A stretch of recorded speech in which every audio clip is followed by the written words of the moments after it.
Deputy Randy Chris is patrolling the neighborhood, and it's late. And all of a sudden he sees a cab stopped, but he doesn't see anybody in it.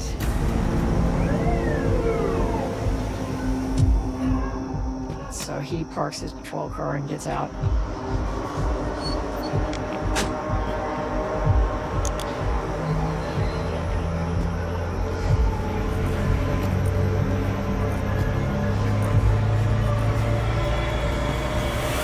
And there is somebody in it. There's blood all over, and there's glass on the hood of the car. I have a code 9 out here. Go ahead and start my additional units. We may have a shooter here in the area. Within the hour, El Paso County Homicide Detective Steve Ganzo joins Detective Mark Finley on scene. Hey, Steve. Hey, Mark. Man, it's been a week from hell, hasn't it? Oh, pager went off just as my head hit the pillow. Back in the early 1990s, the sheriff's office only had about 8 investigators at any given time. Sometimes worked 2 or 3 days straight with no sleep. What are we looking at here? Yeah, body in the front seat of the cab. Deceased, multiple gunshot wounds. Taxi, huh? That is an extremely rare event in this area. Part of the reason is there aren't a lot of cabs. Hey, Randy. Detectives, You the one who discovered the body? I did. See this cab pulled over? I light it up, look inside, and this guy's just laying in there dead. You get an ID? We did. We ran the tags. They come back to Stephen White of Colorado Springs. The victim was a white male, appeared to be in early 30s, with several gunshot wounds that were prevalent. Any idea of the caliber? Found 2 .44 slugs. That's about it. It's like one of the slugs passed clean through and pierced the windscreen. Bullet fragments were located where the dash meets the windshield. Once the hit the glass, the bullets then fragmented. That means that parts of the bullet came apart, and that there was damage to the glass itself because of the velocity of the bullet. There are several types of bullets designed to increase the damage they commit to the human body. The most damaging is called a hollow point, where the slug is actually hollowed on the end, allowing the bullet to fragment and spread into a much wider piece of lead. Another bullet type is called a soft point bullet. It's half copper covered and half lead. The round lead end is the very end of the bullet, causing a mushrooming effect when it strikes an object like a human body. We got glass in the hood as well. The glass fragments show directionality, where a person would be behind the driver and the gun would have been up against their head or their neck. Look at how he's laying. Kind of an odd body position to be shot from behind. Exactly. You would think if you were sitting behind someone and you were to shoot someone, that the mere force of the gunshot would push someone forward. But when it was discovered, he was laying on his side, part of him in the right front floorboard, legs were extended down towards the driver's side. That would show or indicate that the body was pushed over sideways, and maybe a search was done on the clothing if robbery would have been the motive. Hey, check this out. The meter's still running. We should shut that off, but let's make sure we get a picture of that. Can we get a picture of this meter, please? The amount that's on the register is $53.10. That's a significantly high fare, which means the victim either drove his last customer a long ways, or he'd been laying there dead for quite some time. So what are you thinking? Robbery? Certainly makes the most sense considering the circumstances. Cab drivers are a target for armed robbers. They generally carry cash to make change for people who are getting in and out of their cabs. Want to check him for a wallet? No, let's not disturb the body just yet. Let's get the whole cab towed over to the coroner's office. The body in it. They might be able to spot something that we can't see in bright light. It's very, very rare that you would take a cab with a decedent and move it to a coroner's office, but it was something that we elected to do, be able to work in a controlled environment. In the meantime, we're going to head over to that cab company's central call station. Can you oversee the vehicle's transfer, please? Do. Thank you. Cab drivers are dispatched. Someone calls in for a request for service, and the dispatcher called out to the cab driver and let them know there's a fare to be picked up at this location. it's imperative to go to the dispatch center for Yellow Cab and retrieve any information they may have as far as a call log or a recorded call that had come in. I knew something was wrong when I didn't hear from him over the radio. She tells Genzel they are required to call in on the radio to report that they're now going off duty, and he didn't do that. Well, he didn't do that because he couldn't do it. How long had he been driving for the company? Since before I started, so at least 5 years. He was one of our best drivers. Stephen White was a really dependable employee. And he was well liked by his coworkers, and he was being considered for the award of Driver of the Quarter. How about his work schedule? Any idea whose last fare might have been? Yeah, he started yesterday about noon, and then at about 8, he called in to say that he was going off duty for his dinner break. At around 9:30, Charlotte received a phone call requesting a pickup. She called him via radio and told him that there was a fare waiting.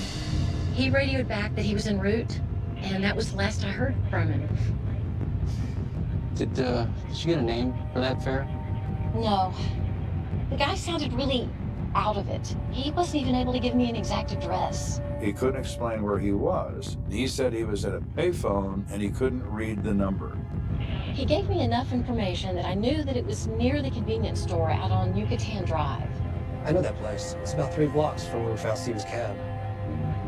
That means the fare that was picked up at that payphone, in all probability, would have been the same person that had killed Stephen White. I'm wondering if you can help us with something. When we found the cab, the meter was still running. We shut it off at $53.10. Do you have any idea how long the car would have to be idling for the fare to go that high? Yeah, let me see. Based on the fare records maintained by the cab company, the dispatcher was able to determine that the meter had been running for just over 3 hours on that particular day. What makes that significant is that the cab responded to a request for transportation 3 hours before Genzel turned off that meter. Is there any chance you have a recording of that call? Oh, yeah, I should. We record all our calls. Can we get a copy of that? Sure. Give me just a minute. It was imperative to have that to be able to put voice to a suspect, ultimately, if that suspect can be found. Here you go. This is great, thank you. Can we ask one more favor? We're gonna have to get a hold of Stephen's family. Would you happen to have their contact information? I should have that here. Here you go. His parents were listed as his emergency contact. No, thanks. Can I hang on to this? Sure. I'll get it back to you soon. Thanks. So now we were trying to track down Jerry and Mary White. We stopped at their residence and there was no one there. And ultimately it was discovered that they were currently out of state. While waiting to hear back from Stephen White's parents, detectives check in with the coroner. Hey, Bowerman. Detectives? CSI find anything interesting in that cab? Doesn't sound like it, but when they removed the body for autopsy, found this in his pocket. When the body was moved, the coroner would then remove anything and everything from the pockets. And it was discovered the wallet was still in there. Is there any cash in there? Yep, $16 and a couple credit cards. So whoever did this wasn't necessarily looking for money. Now we need to think twice if this is actually a robbery or if this was a planned murder. A lot of possibilities on this one. You know, I know somebody I think might be able to help us with this. Why don't you go home and take a break for a while? You sure? Yeah, I'll call you in a bit. Thanks, Bowerman. You got it. Across town at CSPD headquarters, Sergeant Joe Kenda is prepping for another day on the grind. I would come in early and I would make 3 pots of coffee, as police departments run on coffee. Just the man I wanted to see. Steve, what brings you to our neck of the woods? Been up all night on a murder. Cab driver found this car over in the Whitefield area. Really? So we start to have a discussion about what this is all about.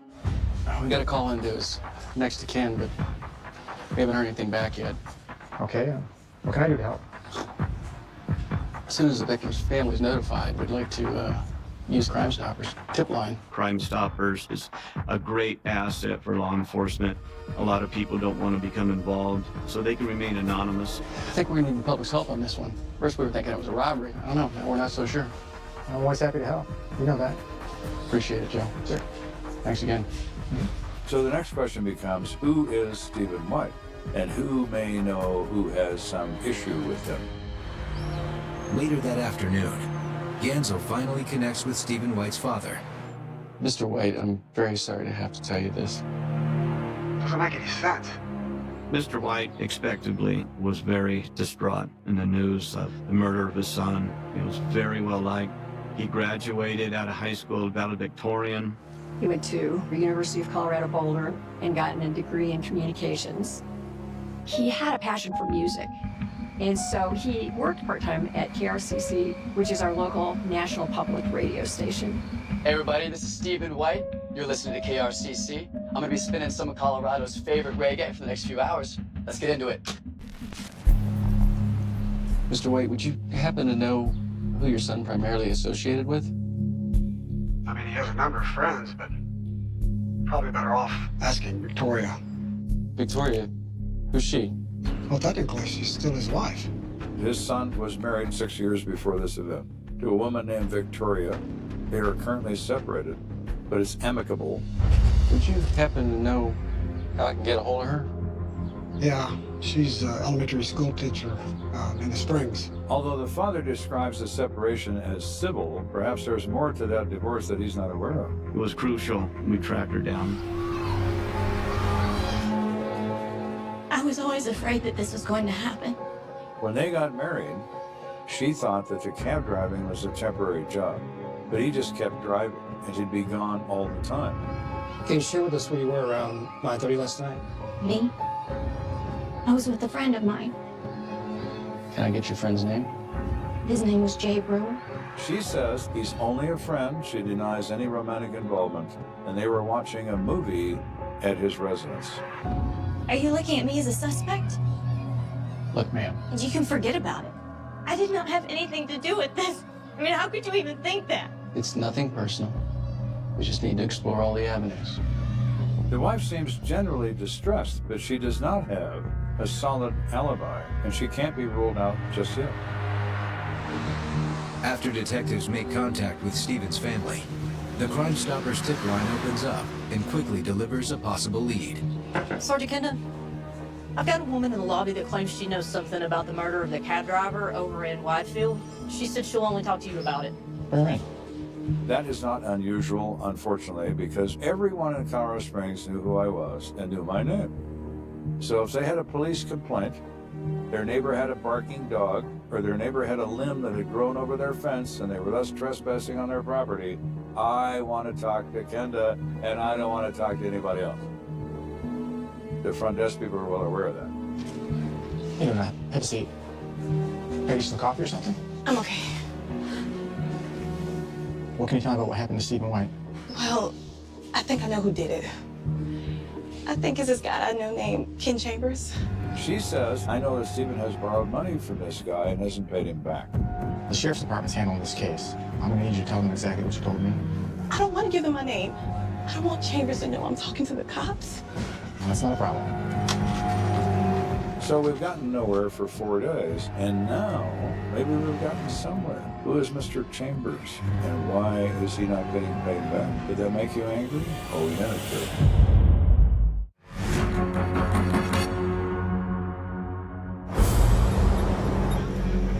The El Paso County Sheriff's Department and the Colorado Springs PD are jointly investigating the death of Stephen White, a cab driver and part-time disc jockey, and a woman has come forward naming who she believes is the shooter in this case. Sergeant Kenda told me that you think this friend of yours, Ken Chambers, may have killed Stephen White over a debt. That's what I'm afraid of. I've known Stephen for years, and he was always borrowing money from everybody. But I think Ken loaned him a pretty large amount. She thought maybe Ken got tired of waiting and wanted to get vengeance back on Stephen and committed homicide. After Stephen's murder, I asked Ken, did you ever get your money back? And Ken said, no, he didn't. I saw him the night he died. He came by my house. Now that is interesting. Do you know where Ken lives? Yeah, over in Whitefield. Pretty close to where they found Stephen's cab. This is pretty good. We have money being owed. We have an admission by Mr. Chambers that he sees him that night. So Genzel's next step, of course, is to find Mr. Chambers and see what he has to say for himself.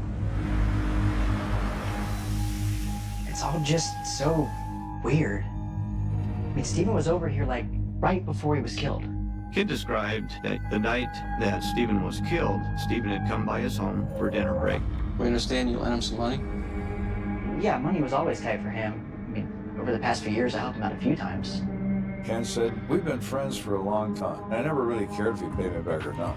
So we go from what seems to be such a promising lead that actually goes up in smoke in front of Gensel. If you ask me, all those money problems we trace back to his wife. She was bringing him down. Mr. Chambers is not a big fan of Stephen's wife. In his opinion, Stephen worked several jobs to pay his wife's way through grad school to get a master's degree in education. And all the money problems emanate from that. He and Victoria recently separated. Stephen told me she was cheating on him. He said he found love letters from some guy from school. Do you happen to know the name? I think it was Brewer? Jay Brewer. The reason Gensel is interested is he remembers that when Victoria spoke with him, she told him she was with a friend named Jay Brewer, and they were watching a movie. So Mr. Chambers looked very interesting, but now Jay Brewer looks even more interesting. Okay, thanks for your help. Is it possible that Jay Brewer wanted to remove his girlfriend's husband from the equation? Detectives waste no time tracking down an address for their new suspect. Excuse me. Can I help you? You Jay Brewer? Yeah. You know a Victoria White? Yeah, I know Victoria. We took a class together at Colorado College. How would you describe your relationship with Victoria? We're just friends, that's all. The first thing the average person does is distance himself from any romance. No one likes to admit their romantic involvement with anyone, as it puts them in the middle of things, and no one likes to be in the middle. I mean, she may have feelings for me, but we didn't have a thing, okay? Can you tell us what you were doing Thursday night? You think I had something to do with her husband's death? You out of your mind, man. Okay. Would you mind answering the question, please? I was with Victoria. And we watched the movie, that's all. She says at approximately 9:30, they stopped at a movie rental location. They rent a movie. You have any proof that's what you did? Mike, let me check. At this point, anything is possible.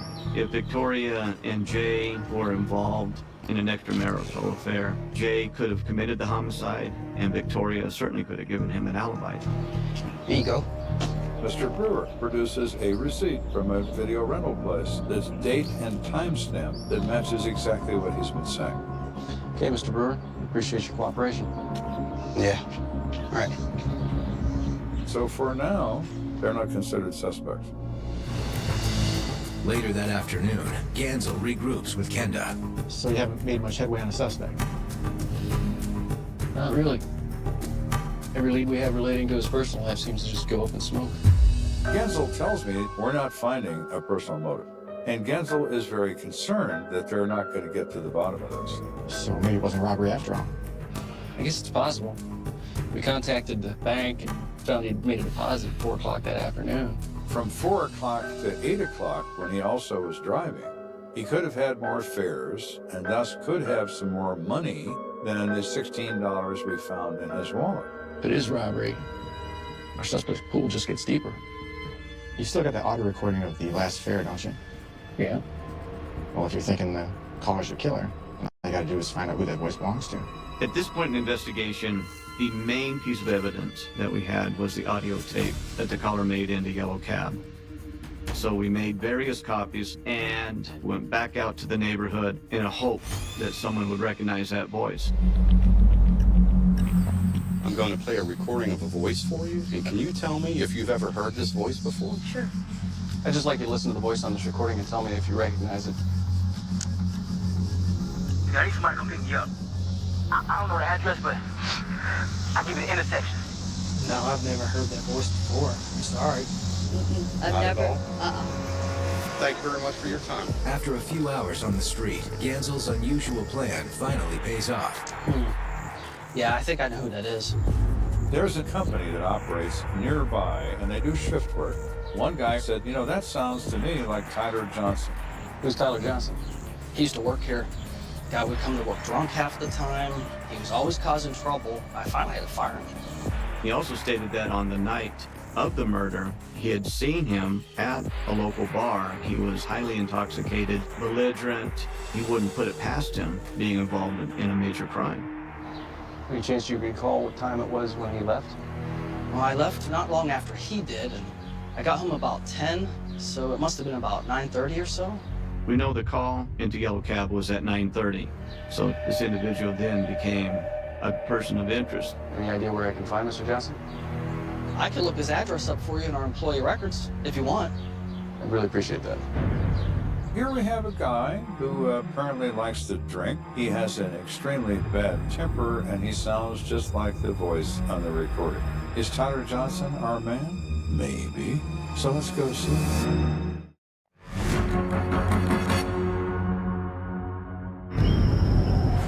The El Paso County Sheriff's Department and the PD are investigating the death of Stephen White, who was found shot to death in his cab. I need somebody to come pick me up. We have recently obtained information that a disgruntled former employee of a business close to the crime scene is a potential suspect. When detectives Gansel and Finley travel to the home of Tyler Johnson, their potential suspect is nowhere in sight. I don't know where he is, and I don't care neither. The wife reports she kicked him out a week ago, ever since he got fired for his drinking and his attitude, and then he assaulted her, and that was the final step. Okay, well, you wouldn't happen to know where he was on the night of April 26th, would you? Oh, yeah. He came to my door begging for me to take him back that night. I wouldn't let him in. She closed the door on him, and she has no idea as to where he went or what he did after that encounter with her. What kind of car does Tyler drive? Tyler don't have no car. He like taking cabs everywhere. Damn fool. Do you think he's capable of killing someone? I don't know. And he's drinking? Maybe. So here we have someone who moves around by taxi cab, who is in a foul mood after his wife kicks him out for the final time. Is he a suspect? I would say he has suspect tattooed in his forehead. Do you know how we can reach Tyler? I can talk to his sister. She'll let him know you're looking for him. We appreciate that.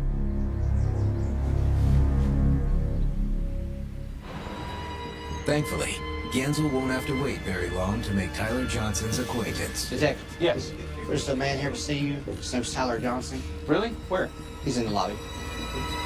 I thought to myself, this is it. This is our guy. Outstanding. I understand you guys are looking for me? And as soon as he opened his mouth, all the air went out of my sails. Knowing what the caller sounded like on the audio tape, it was absolutely two different people. Yeah, do you mind coming back to my office for a couple minutes? It was a letdown, but I still needed to speak with him to find out what he was doing during that time frame when Stephen was killed. I ain't even gonna lie. Sometimes when I drink too much, I can lose control.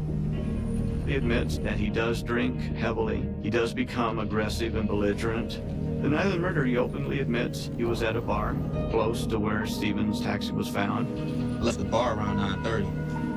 Started walking home. Tried to call my wife, see if she'll let me come back in. She wasn't having none of that. What'd you do after that? Had the keys to my wife's car in my pocket, so crawled in and passed out. Boy, talk about hitting the skids. He admitted he was in a pretty rotten place in his life. I know I gotta do better if she's ever gonna let me come back home again. Sure. Tyler's story followed an entire straight line of logic. So from his straightforwardness and just gut instinct, he was ruled out as a suspect. After the sheriff's office strikes out with yet another suspect, Kenda swings for the fences. When you are looking for information and you're running out of sources, you try to widen your base. Hey, it's Joe. Yeah, I was wondering if you guys may be willing to help us out. We need more people to become interested in this problem. Who is this guy? To accomplish that, the Sheriff's Department and the PD contact Channel 5 News to see if they would be willing to do a reenactment of the event. If you wanted to get the word out and ask for public help, that was really the way to do it. Right behind me here on Yucatan Drive is where Stephen White was shot to death in his taxi cab. When we come back, we're going to recreate his brutal murder and let you know how you can help with the investigation. That was great, man. Thank you. Working with Ann Urban was outstanding. She worked hand in hand with law enforcement. So where did the deputy enter from? Well, just like you see the car right here, he pulled up directly behind the cab, and he approached on the driver's side. Okay, great, thank you. You bet. Oscar, can we try and figure out where we're going to get stitched up over here? Yes, ma'am, you got it. We did not often do crime recreation, but this really had the community bothered. So we were delighted to be of help. Hey, Joe. So, do you think this will work?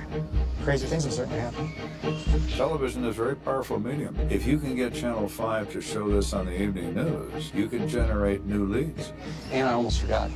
We also would like to get you a copy of the actual phone call that was made to the cab company right before Mr. White was killed. I had worked in quite a few cities in news before I moved back to Colorado Springs. And I would tell you hands down, I always felt like Colorado Springs police were some of the best trained, best educated, and easiest to work with I had run across. They were very non-threatened.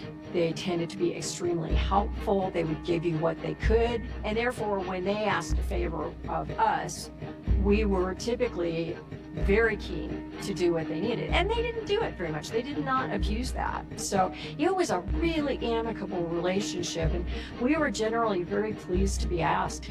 We believe that the voice on the recording might be the actual killer. That would be great, thank you. No, thank you.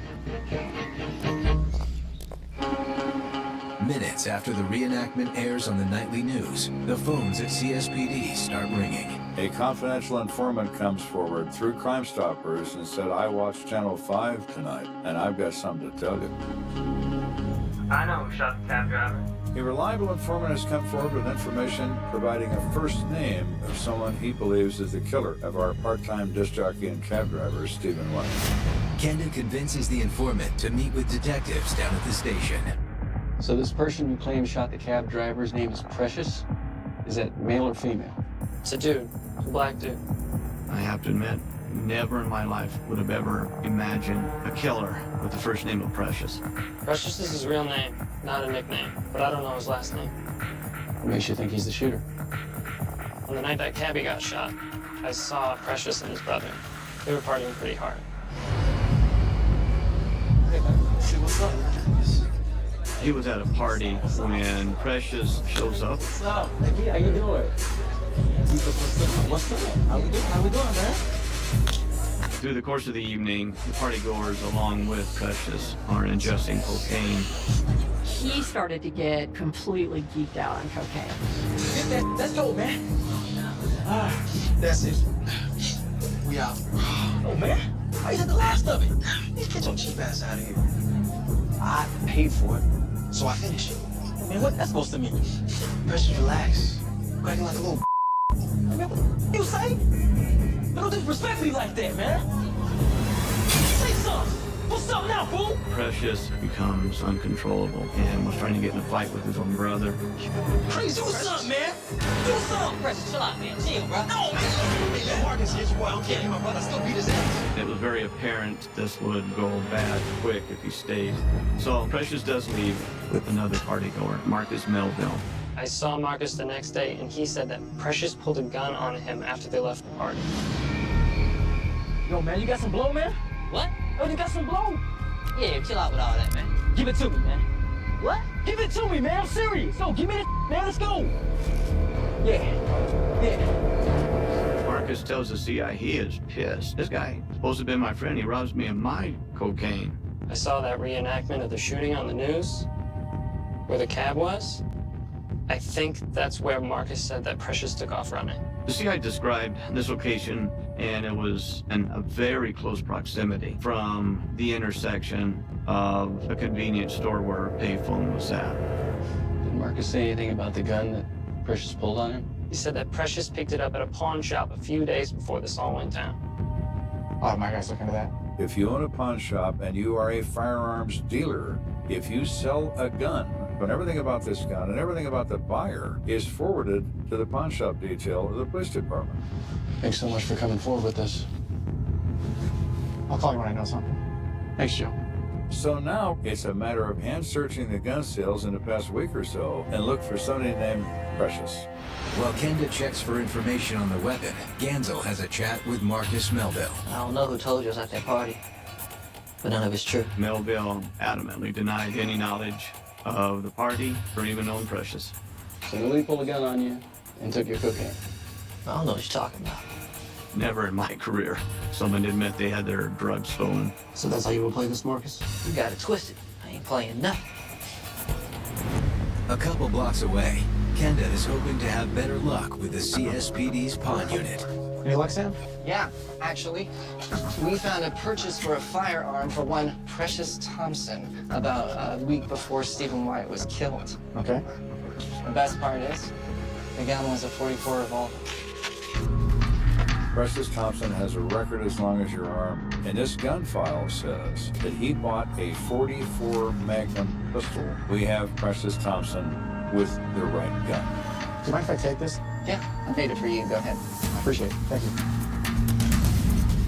So now, Detective Henry and myself went to the pawn shop. The sales clerk did remember the transaction. Oh yeah, Precious. Hard to forget a name like that. Do you have the purchase form he filled out? Yeah, let me see. When you buy a gun from a licensed gun dealer, you fill out a government form. One of the questions on that form is, have you ever been convicted of a crime, punishable by imprisonment, in a specified number of years? Here you go.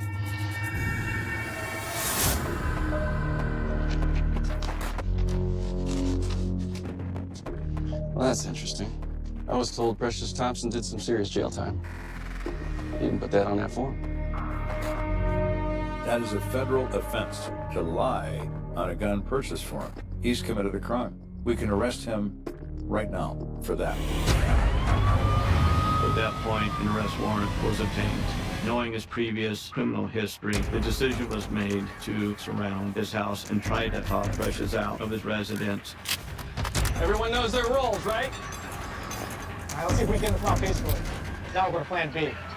When you have an individual who is believed to be responsible for a homicide that has a long and deep criminal history, the likelihood is great that there's going to be gunfire when you try to arrest someone like that.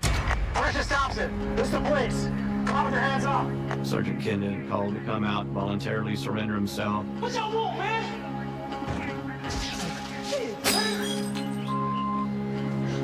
You could see him storming through the house, breaking things, slamming things. Yeah, Pete. It's over, Mr. Thompson. You come on right now. We're coming in after you. This could go a little ugly, but we're prepared for that. Once we enter that home, it's going to be very clear to Mr. Thompson he has two choices: surrender or die.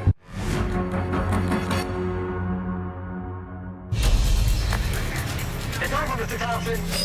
So here we could have determined the identity of a person who is responsible for shooting Stephen White to death in his cab. He's no longer a voice on a recording. He is Precious Thompson, and we are about to arrest him for murder. Yo, come on right now. We're coming in after you. Yo, get out of my place, man. What y'all trying to do, man?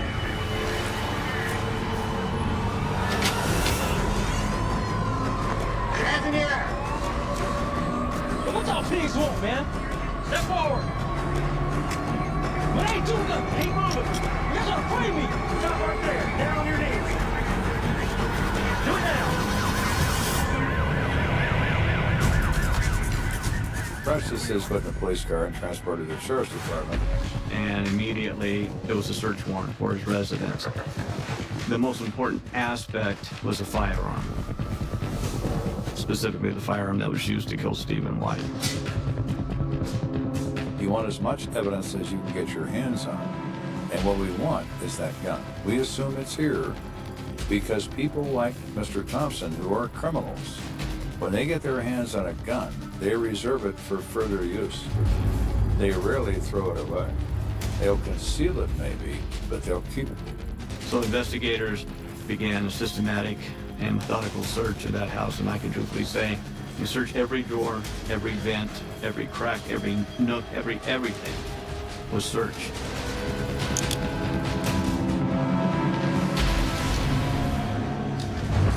Over the next several hours, officers methodically combed through every room of the house. That house was turned upside down. Everything was searched. Sir, I think I found something. we found the receipt for the purchase of the .44 caliber revolver. What you got? Let's find that gun. Sounds like a plan.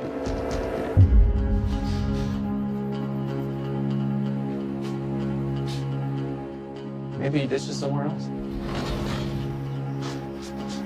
You haven't checked there yet. Under the plants? Yeah, you never know. Genzel sees 3 large potted plants. He walked over there and started digging through the dirt. Bingo. I'll be damned. You make out the numbers? It's a match.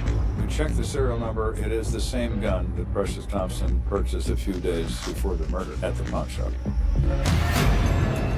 Genzel returns to the sheriff's office to try to extract a confession from Precious Thompson. Mr. Thompson, I need you to tell me about the murder of cab driver Stephen White. I don't know nothing about that. Okay. What can you tell me about the .44 caliber handgun you bought at a pawn shop? I bought it for protection. So what? It's my Second Amendment, right? He did admit buying the gun, but he stated it was for his own personal protection. Well, here's the thing, Precious. You lied on the application to purchase that gun. That's a felony. What? Come on, man.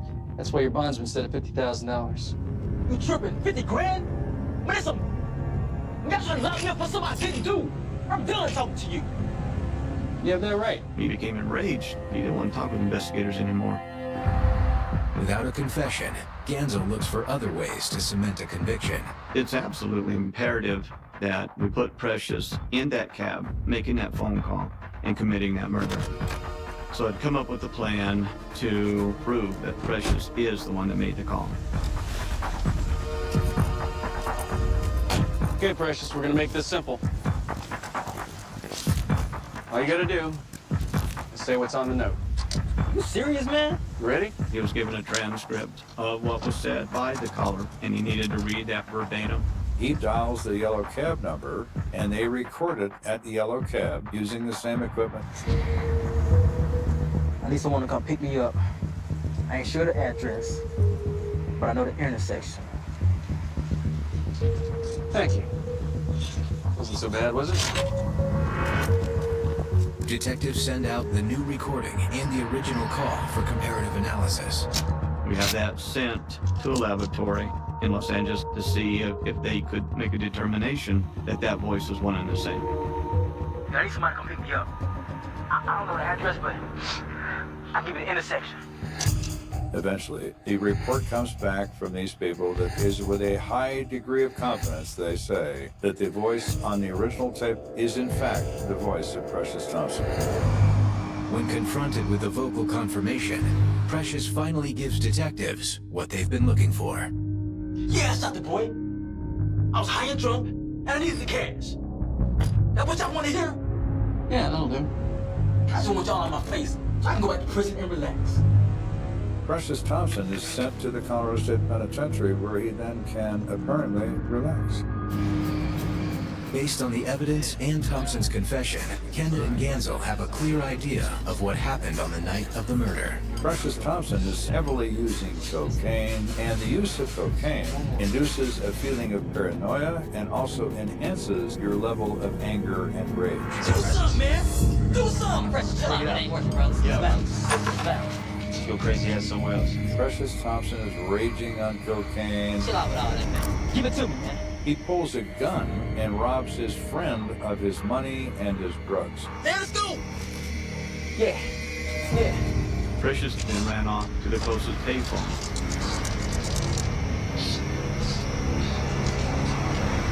Yeah. I need somebody to come pick me up.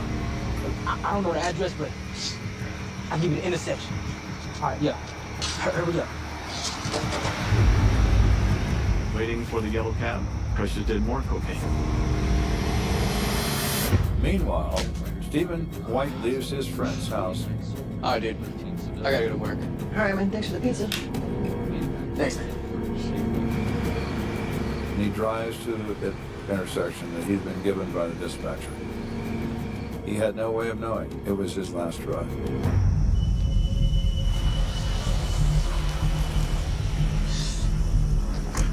Yo, man, open the door, man. Yo, what took y'all so long, man? It's cold out here. Sorry, man. Trying to get here as fast as I could. We need to go? Yo, take me downtown. Yeah. Precious is volatile. He owes people drugs, he owes people money. So he thought he'll try to get money from the driver. Yo, man, you got any money on you? Money? Well, give me everything you got. Whoa. Man, I'm serious, man. Hand me the money now. Okay, quit playing, man. Take it easy, man. Wait, over, man. Hurry up.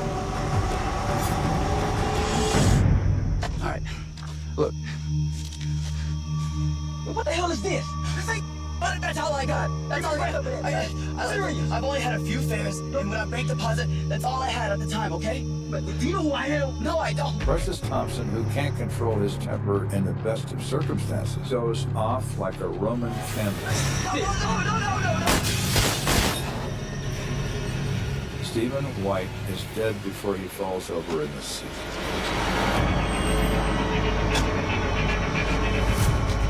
Precious then pushes the body of Stephen over to search his pockets to see if he had any more money.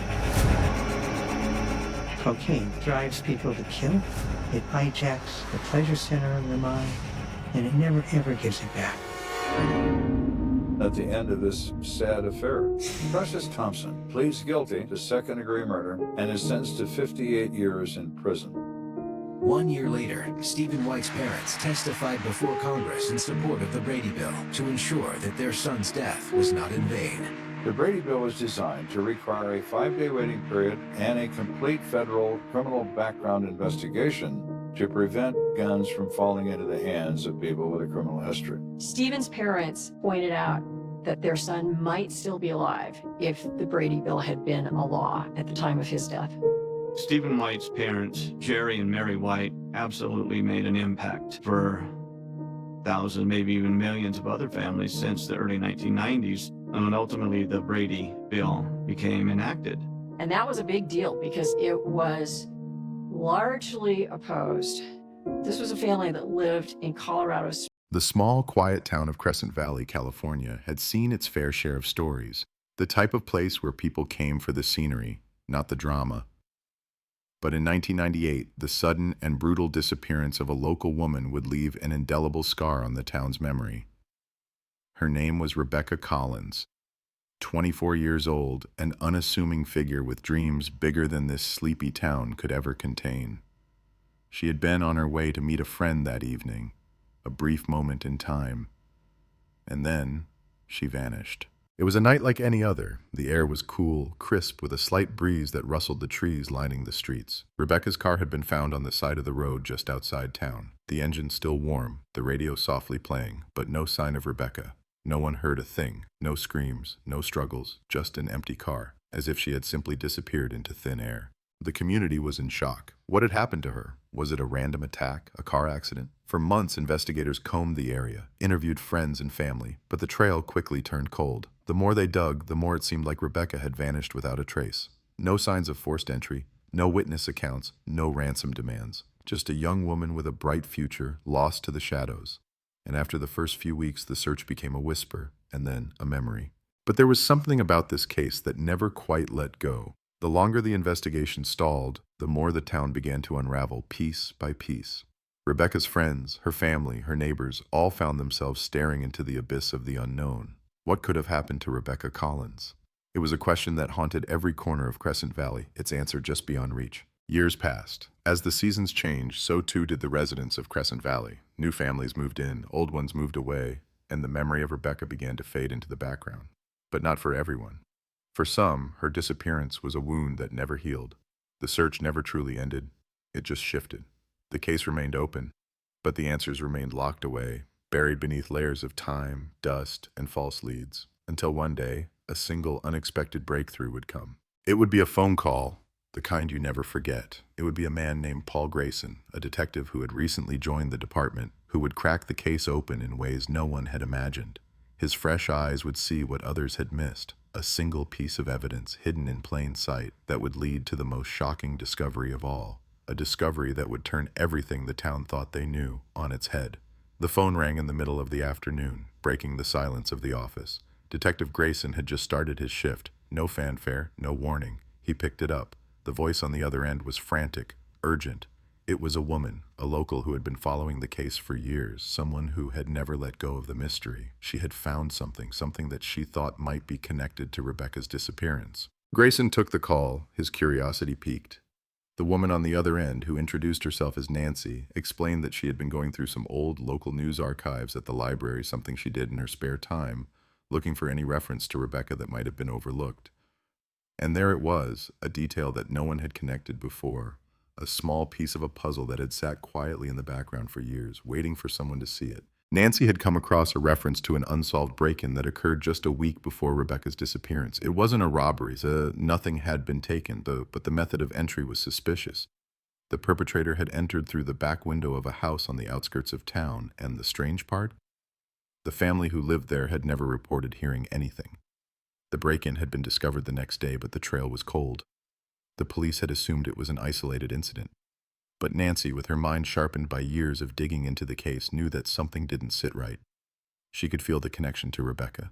Grayson was intrigued. He had read through the reports, but he hadn't connected the dots like Nancy had. He made a note to revisit the case files. Maybe there was more to this than he had initially thought. Maybe this break-in wasn't just an accident, but a prelude to something far darker. The next morning, Grayson was back at the station, digging through the old case files. The more he read, the more certain he became that there was a connection.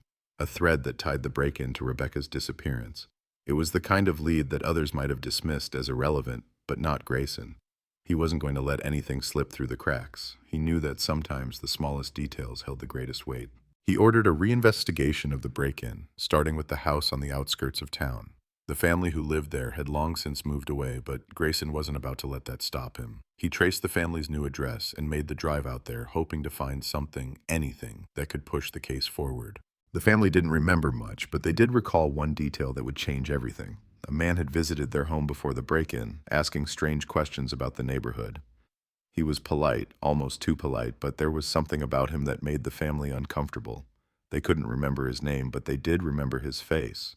And the description matched a man who had been arrested a few years earlier for a string of burglaries in a neighboring county. Grayson's heart raced. He had a name now, a potential suspect. But there was still so much to uncover. The man had disappeared off the radar after his release from prison, leaving behind no trace, no digital footprint. But Grayson wasn't giving up. He was just getting started. The suspect's name was Raymond Peterson, in his early 40s, a man who had always flown under the radar, but whose past was dotted with small-time crimes and a reputation for violence. He had served time for burglaries, but after his release, he seemed to vanish. His name hadn't appeared in any recent reports, and his whereabouts were unknown. Grayson pulled Peterson's criminal record and was immediately struck by the parallels between Peterson's history and Rebecca's case. Peterson had been arrested multiple times for break-ins, but he had never been charged with anything more serious. Could he have escalated from petty theft to something far more sinister? Grayson couldn't help but wonder. Peterson had been in the area around the time Rebecca disappeared, and his connections to the local community were deeper than anyone had realized. Grayson spent the next few weeks tracking down every lead, every piece of information about Peterson that he could find. It was like chasing shadows. Peterson's trail was cold, almost as if he had deliberately erased every trace of himself from the world. But Grayson didn't back down. He knew that this was the lead he had been waiting for, the one that would finally break the case wide open. He dug into Peterson's past relationships, trying to uncover any connections to Rebecca.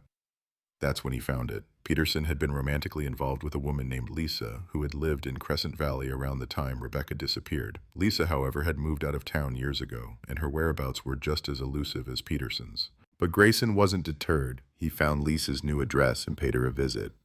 When he arrived at her home, he was met with a cold reception. Lisa didn't want to talk. She didn't want to dredge up the past. But Grayson wasn't going to let her walk away. He knew she held the key to unlocking the final piece of the puzzle. Through persistence and patience, Grayson slowly broke through Lisa's defenses. She eventually admitted that Peterson had been acting strangely around the time of Rebecca's disappearance. He had become paranoid, secretive, and often disappeared for hours at a time. Lisa didn't know what he had been doing, but she knew something wasn't right. That was all Grayson needed. He had the final piece. Peterson was their man. The arrest of Raymond Peterson shook Crescent Valley to its core. No one could believe that a man who had lived among them, blended in with the community, could be responsible for something so heinous. Peterson had always been a quiet, unassuming man. No one had ever suspected him of being capable of such a crime. When Peterson was arrested, he didn't resist. There was no confrontation, no dramatic standoff. He went quietly, as if he had been waiting for this moment. But when the police searched his home, they found something that sent a chill down their spines. A box hidden beneath the floorboards, filled with evidence that tied Peterson directly to Rebecca's disappearance. Inside the box were photographs of Rebecca, taken at different times in different locations. There were also personal items that Rebecca had owned, things she had lost or never found after her disappearance. It was clear now. Peterson had been stalking Rebecca. He had been watching her long before she had gone missing. But the most chilling discovery came last, a diary. Peterson's diary. Inside, he had written about Rebecca in disturbing detail, his obsession with her, and his twisted plan to make her disappear. The final entry sent a shock through the investigation team. "She'll be mine, soon." With Peterson's arrest, the mystery of Rebecca Collins' disappearance was finally solved. The town of Crescent Valley, forever scarred by the event, could now begin to heal. But for those who had lived through the pain of her loss, there was no true closure. The haunting image of Rebecca's disappearance would forever linger in the shadows of the town, a reminder that even in the quietest of places, darkness could be hiding just out of sight. The trial of Raymond Peterson was as much a spectacle as it was a final chapter in the case. The town of Crescent Valley, still reeling from the shock of the arrest, watched in disbelief as the details of Rebecca's abduction were laid bare in court. Peterson, once a respected member of the community, now stood as the face of a horror no one had seen coming. The trial was long, filled with painful testimonies from Rebecca's family and friends, each person struggling to come to terms with the reality of what had happened. As the jury deliberated, the weight of the case hung over the town. How could someone so seemingly ordinary be capable of something so monstrous? It was a question that echoed through the halls of the courthouse, through the streets of Crescent Valley, and into the hearts of everyone who had known Rebecca. The verdict came after weeks of tense anticipation. The courtroom was packed as the community of Crescent Valley, still shaken by the revelations, awaited what many believed to be a foregone conclusion. The jury, having deliberated for hours, returned with their decision. Raymond Peterson was found guilty of the kidnapping, assault, and murder of Rebecca Collins. The room fell silent as the judge read the verdict aloud. Peterson sat motionless, his face betraying no emotion, no remorse, no anger, nothing. It was as though the weight of his guilt had long been accepted. He was sentenced to life in prison without the possibility of parole. The sentence, though just, could not bring back the bright young woman who had been lost all those years ago. It could not undo the years of agony suffered by Rebecca's family, friends, and the entire town. For the residents of Crescent Valley, the trial offered little in the way of comfort. Some felt relief knowing that the man who had torn their community apart would never walk free again. Others, though, were left to grapple with the haunting reality of what had transpired in their own backyard. The truth had come to light, but it came at a heavy cost. Rebecca's family, especially her parents, found themselves caught in the grip of conflicting emotions. They wanted justice, of course, but what they had received was a lifetime of grief wrapped in a courtroom's finality. For them, the past had never really been the past. It was a constant presence, lurking, twisting, refusing to let go. The day they had feared would come, had arrived, but it brought no sense of closure, only the bitter reality that Rebecca would never return. As Peterson was led away in handcuffs, the town was left to pick up the pieces. The mystery that had consumed Crescent Valley for over 2 decades was finally solved, but the damage done could never be fully repaired.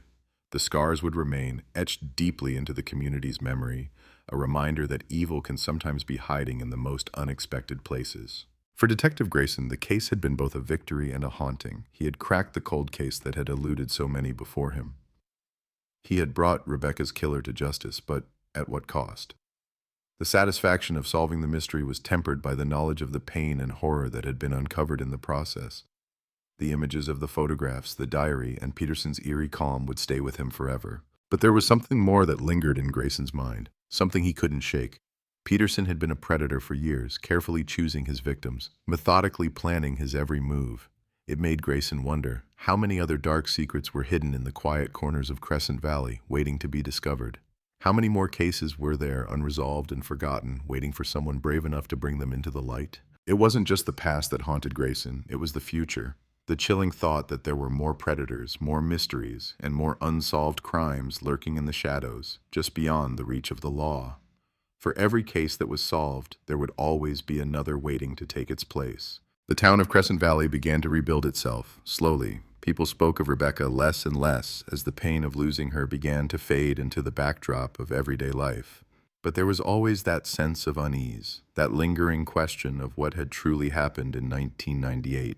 Had the case really been solved, or was there more to the story? It was a question that no one could answer, and perhaps that was the true price of justice, the uncertainty that would remain, buried beneath the surface of a community still trying to heal. Grayson walked away from the case, knowing that, in the end, justice had been served. But the scars of the past would always be with him, and as he looked out over the town of Crescent Valley, he couldn't help but wonder just how many more secrets were hidden beneath its peaceful exterior. It was a thought that would never leave him, a constant reminder that sometimes the darkness is never truly gone. It just waits for the next person to uncover it. For Rebecca Collins, the truth had finally come to light, but her story would always remain a reminder of the fragility of life, the unpredictability of fate, and the terrifying reality that sometimes the people you least suspect are the ones who hide the darkest secrets. As the years went by, Crescent Valley would never be the same. It would carry its new burden, the truth of what happened to Rebecca, the image of Peterson's cold indifference, and the lingering knowledge that the past had a way of resurfacing when least expected.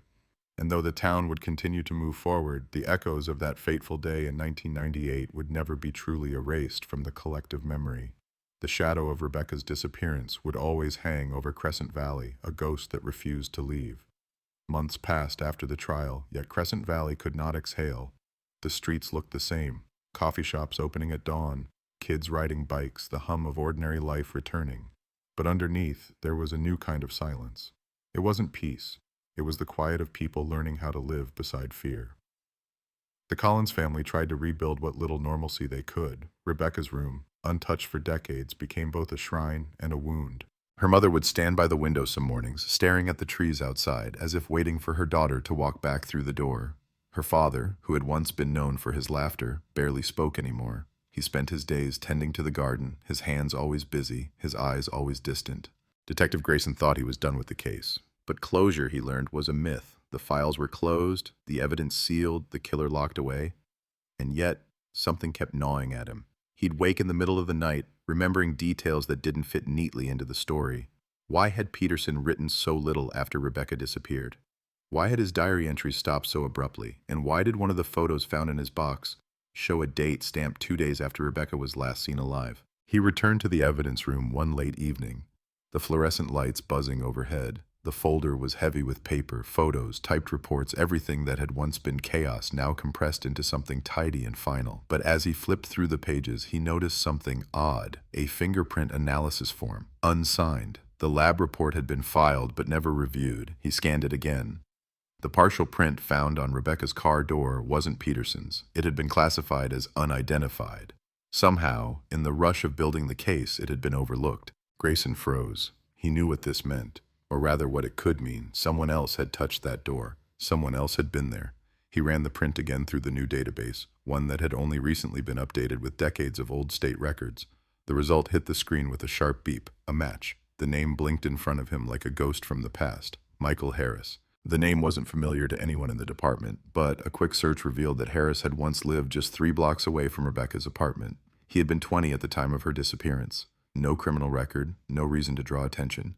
Grayson dug deeper. Harris had moved out of town shortly after 1998, taken a job in Nevada, and had lived an uneventful life since. But that detail, moving so soon after the disappearance, was enough to stir something in the detective's gut. He couldn't ignore it. Maybe Peterson hadn't acted alone. Maybe Rebecca's fate had been decided by more than one set of hands. Grayson reopened the cold files unofficially, quietly, without approval. He drove out to Nevada, the long highway stretching under the desert sun, the hum of the tires filling his head with thoughts he didn't want to have. When he finally reached Harris's address, a small, unremarkable house in the middle of nowhere, the man who answered the door looked startled, almost too calm. Michael Harris was older now, worn by time. His eyes darted nervously as Grayson introduced himself. The detective noticed the faint scar along Harris's jaw, the tremor in his voice as he said he remembered Crescent Valley, yes, but only vaguely. He said he didn't know Rebecca, hadn't been in touch with anyone from back then. Grayson didn't believe him, not entirely. They talked for over an hour. Grayson kept his tone casual, his questions indirect, but Harris's unease grew with every minute. When Grayson finally stood to leave, Harris asked a question that froze him where he stood. "You ever think Peterson didn't do it alone?" The words lingered in the air, heavy and deliberate. Grayson turned, studying Harris's face. There was something in his expression, a flicker of something dark, almost like guilt or maybe fear. He didn't answer. He just nodded and walked back to his car, his pulse hammering in his ears. That night, in a motel room off Highway 50, Grayson couldn't sleep. He played the conversation over and over again in his head. The print on the car, the diary stopping abruptly, the photograph with the wrong date, the coincidence of Harris moving away right after. Too many loose threads for a case that was supposed to be solved. He poured himself a drink, turned on the desk lamp, and began to write out a timeline. The deeper he went, the more the pattern emerged. Peterson had been the predator, yes, but someone had been helping him, someone who knew Rebecca's routine, someone who could get close without raising suspicion. Harris had gone to the same gym as Rebecca. He'd been seen at the cafe she worked at part-time. He'd even attended one of the community events where Peterson had been present, a connection that no one had noticed before, buried under years of oversight. The next morning, Grayson called the department. He asked for Harris's file to be reopened. The chief, tired of old ghosts, refused. The case was closed, he said. We got the guy. Let the town move on. But Grayson couldn't. He knew the truth was more complicated than the verdict. He drove back to Crescent Valley, the memories of Rebecca's face on the news flashing in his mind. Maybe Peterson was guilty, but maybe, just maybe, there had been someone else standing in the dark beside him that night, someone who had walked away free, unnoticed, blending back into the world like nothing had happened. And as the detective looked at the fading welcome sign to Crescent Valley, he felt it. The old dread returning, the same cold whisper that had haunted him since the case began.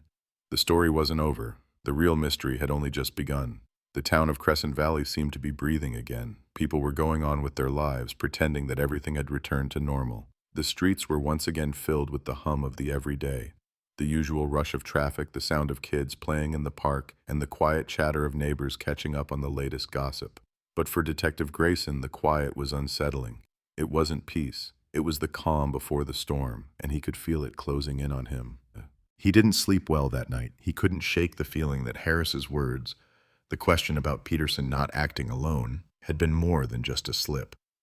The pieces of the puzzle had always seemed to fit together too perfectly when it came to Peterson. But now, Grayson couldn't help but wonder if they had all missed something, if they'd been chasing the wrong ghost. The next morning, Grayson decided to take matters into his own hands. He drove back to the station, the weight of the investigation pressing heavily on his shoulders. He was no longer sure whether he was chasing justice or running from his own doubts. But there was something he had to do, something that felt like the only way forward. He pulled the files on Michael Harris, carefully studying his background, his connections, and any ties he might have to the local community. The more he read, the more Grayson's suspicion grew. Harris had left town abruptly without so much as a goodbye. He had severed ties with his past. Even his family couldn't get in touch with him. What made him run just after the murder? It wasn't just the coincidence of moving away. It was the fact that he had vanished without a trace.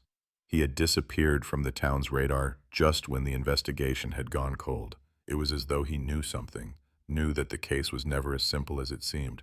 The more Grayson dug, the more he uncovered. Harris had been involved in a relationship with a woman in Crescent Valley, someone who had kept in touch with him after he left. She had sent him letters, cards, and photographs, keeping the connection alive.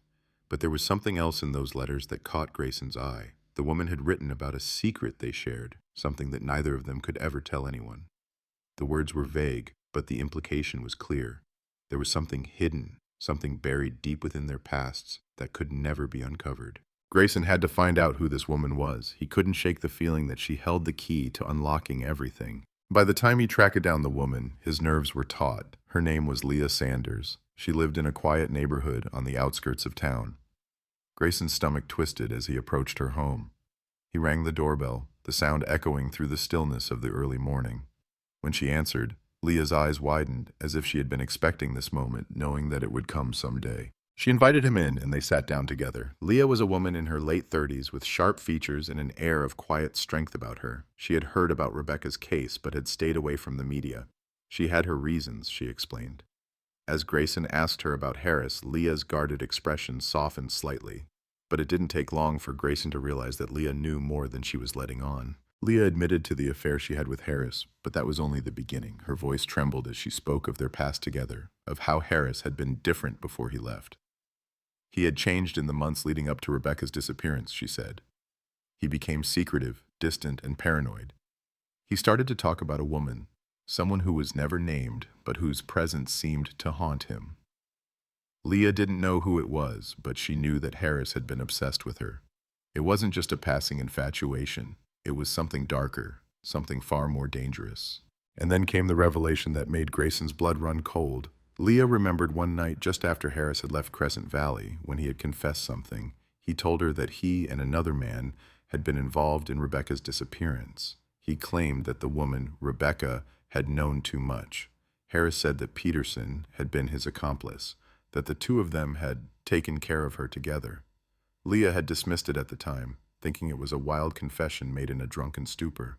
But now, hearing Grayson's questions, she began to realize that what Harris had said might have been the truth. Grayson sat back, his mind racing. He felt the walls closing in. The pieces of the puzzle were starting to align, but they painted a horrifying picture. Harris wasn't just a bystander in this story. He was a participant. And if Peterson was the mastermind, Harris was the accomplice. The question now was whether there was anyone else involved, or if the two men had been working alone. Leah's face was pale as she spoke, the weight of her words sinking in. She confessed that she had been afraid of Harris, afraid of what he had become after he left Crescent Valley. He had grown more unstable, more unpredictable, but even though she had tried to distance herself from him, she had never told the police. She hadn't wanted to get involved, hadn't wanted to reopen the wounds that had never fully healed. But now Grayson knew that Leah had been the missing link, the final witness, the one who could confirm what they had suspected all along. Grayson's heart pounded in his chest. He had a new lead, a new direction. The case that had haunted Crescent Valley for over 2 decades was far from over. The truth had been hidden in plain sight, waiting for someone to finally put the pieces together. Grayson knew one thing for sure. They were getting closer, much closer. As Grayson left Leah's house, he felt a chill run through him. The road ahead was still shrouded in uncertainty, but one thing was clear. The darkness that had once been buried deep in Crescent Valley was rising once again, and it wouldn't be long before it came to the surface. The town had lived with this secret for so long, but now the truth was about to be unearthed. The days that followed Leah's confession felt like a blur to Detective Grayson. The pieces were no longer scattered in the wind. They were falling into place with an unmistakable precision. But the closer he got to the truth, the heavier the air seemed to become. Each new lead brought with it the unmistakable weight of dread. What had once been a mystery surrounding Rebecca's disappearance had now become a web of deceit, manipulation, and a chilling partnership between Peterson and Harris. Grayson began revisiting the old case files, piecing together every possible connection between the two men. The investigation that had seemed so thorough years ago now appeared incomplete. Peterson had always been the central suspect, the only one who had been investigated in depth. But Harris had slipped through the cracks. His name had barely been mentioned during the trial. No one had connected him to Rebecca. No one had known of his relationship with Peterson. Now, Grayson could see the gaps in the story, the details that had been overlooked. He went back to Peterson's confession, a chilling revelation that had been buried under layers of bureaucracy. Peterson had insisted that he was not alone that night. He had always claimed someone else had been there, someone who had helped him take Rebecca, but no one had taken him seriously. Everyone assumed it was just a defense tactic, a way to shift the blame. But what if Peterson had been telling the truth? Grayson wasn't just searching for the missing pieces anymore. He was hunting the truth, a truth that had been so carefully concealed for so long. Harris had gone off the radar for years, and there was a reason for that. He had been hiding, running from the consequences of his actions. And now, after all these years, Grayson was closing in on him. The detective's next move was clear. He needed to find Harris. The man had disappeared from public view again after his conversation with Leah. Grayson tracked down every lead he could. It wasn't long before he found something. A set of phone records linking Harris to a man who had been a mutual acquaintance of both him and Peterson. The man was a former business partner of Harris's, and though his name had been mentioned only once or twice in the original case files, Grayson knew this could be the break he needed. The man's name was Victor Romero, a former mechanic who had run a small shop just outside of Crescent Valley. Grayson had heard rumors about him, about how he had been involved in several shady dealings with people from the area. No one had ever connected him to the crime, but Grayson wasn't about to let anything slip by. Romero had vanished around the same time Harris left Crescent Valley. Another coincidence? Grayson didn't believe in coincidences anymore. Grayson tracked Romero down to a small town in Nevada, just a few hours away from Harris's last known address. He arrived there late one evening, the sun setting behind the mountains as the town began to settle into the quiet of the night. Grayson wasn't sure if Romero would still be living in the same place, but he had to try. The possibilities kept him moving, kept him focused.